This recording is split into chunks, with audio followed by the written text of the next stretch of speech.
We're going to jump right into the mailbag, sponsored by Center Guard Plumbing.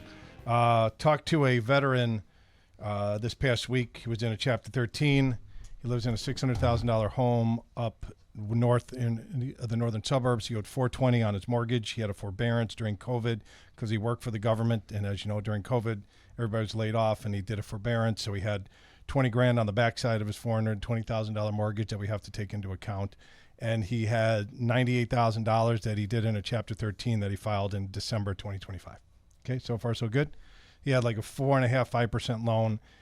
The payment on the Chapter 13 was $1,500 a month, which was crushing him financially and his family. He's got a ton of equity there. So we called underwriting. You need to make 12 months of on-time payments on the bankruptcy. And we have to go to the trustee in October because the 12th month will be in December. Get the trustee's permission to roll the remaining balance, which should be around $80-some thousand, in with his new mortgage. We'll take out a new mortgage, $500-ish, against a $600,000 home, satisfy the bankruptcy, get that out of the way, save him probably $500 to $700 a month.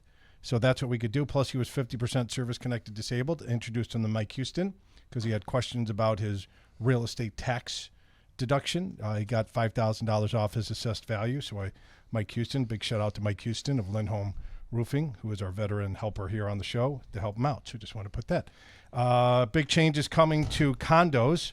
It's already in effect now for most applications dated August 3rd going forward. The limited review on the condos is gone, which means if you put 20% down on a condo, it used to be easier to get approved. That's out the window. You need to...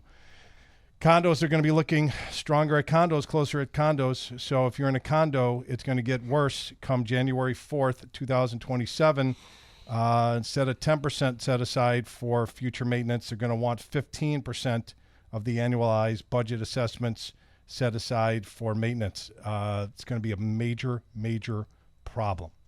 So my recommendation to everybody living in a condo, 15% minimum replacement reserve allocations become effective under Fannie Mae's full review requirements. So what does this mean? This means that your condos, if you live in a condo, you better have a meeting and you better get your budgets updated because you're not going to be able to sell that unit. It's going to be a lot tougher to sell it to get financing. Just want to throw that out there. Had a little situation yesterday, Tim. Let's say Thursday. Had a little situation Thursday.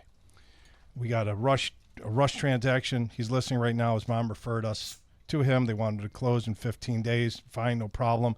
Got everything ordered. Boom. Sent the information to the condo. Right. Boom. We're not getting it back. So I said, do me a favor to my team. Send an email to the realtor, selling realtor, buying realtor, selling attorney, buying realtor, buying attorney. Say, hey, we need this information. We're not getting this information. We don't have it by close of business today. We're not going to close on Monday. Little boot in the pants, right? Did not copy the borrower on it. So the buying attorney calls the buyer and says, hey, I just got this from your lender. We might not close Monday. 35 texts, calls, and emails on Thursday from the buyer. First-time home buyer's mom referred him to us. Freaking out, which didn't have to be freaked out. So I did it to prime the pump, right? So I called the attorney after I got it all figured out and talked both the mother off the ledge and the son off the ledge. I said, hey, Spartacus, in the future, if I need help on a transaction with the buyer and they're not on the initial email, why don't you call the lender to make sure? I go, I did that for a reason, to get everybody activated to help us because we weren't getting any help. So going forward, this is what Team Hochberg's going to do. I just want to encourage everybody, other lenders. When it's a condo, we're going to say, request for information, boom. And then when we don't get it in 24 hours, we're going to do second request. And then 24 hours after that, every 24 hours, we're going to send the third request because it's not coming back on us with these tightened up condo guidelines. The realtors are going to have to get involved and the attorneys are going to have to get involved. And the selling realtors are going to have to start doing a little bit more work to make sure that the condos have the necessary budgets set up, or else that loan is never going to close unless it's a portfolio loan or a cash transaction. I'm just letting you know.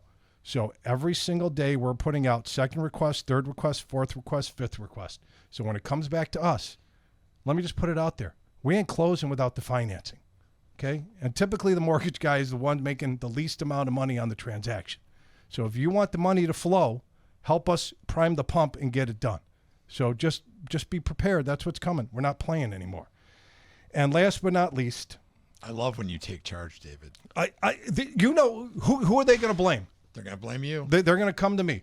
And last but not least, I just wanted, I heard something extremely, ridiculously, outrageously stupid this week.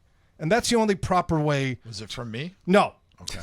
That was the week before. I didn't talk to you this week, so you're clear. This came from a guy, Treasury the Secretary, Scott Bessent. The Democratic attorney generals who filed a ridiculous lawsuit against this administration wanted the money to go back to the payer of record. So that is corporate welfare. The American people had that money. And if I hear another Democratic legislator make the inane remark, the American people should get the money, the American people had the money in the U.S. Treasury, and we were forced to give it back. But using the 301s, which have survived more than 5,000 suits, that we will get that tariff income back. Okay. Treasury Secretary Bessent, who I had high hopes for. I am not a Democrat. I'm not a Republican. I'm a member of the Common Sense Party. Okay? That wasn't your money in the first place because you collected it. The government collected it illegally. Okay? This is the Secretary of the Treasury. He lost. The Supreme Court ruled that the tariffs were illegal. Where are the tariff checks, Tim? You gotten your tariff check? Not today. You gotten your Doge check yet, Roy? No. Remember the $2 trillion that these clowns were going to cut? And yes, I said clowns. Okay, $2 trillion in Madison Square Garden a week or two before the election. Remember, Bessent and Elon Musk. Elon Musk and Lutnick up there. Oh, yeah, we're going to cut $2 trillion, right? And we're all going to get checks. Lie. What Bessent said on the White House lawn, lie. It was never his money in the first place. And you know who got the money back? All the companies got the money back. You know who didn't get the money back? The American consumer. Right. Who are living off of $30,000 to $130,000 worth of credit card debt that I talk to every single week are getting crushed. Okay, Target just got $1 billion back with a B, right? $1 billion back. Look at their stock. It shot up.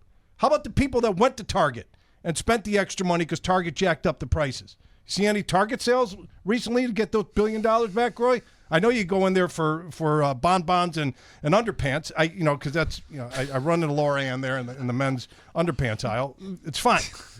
That's so Roy. It is so Roy. Black Hanes, right? Roy and I wear the same style. He's got 28-inch waist, but that's a whole nother story.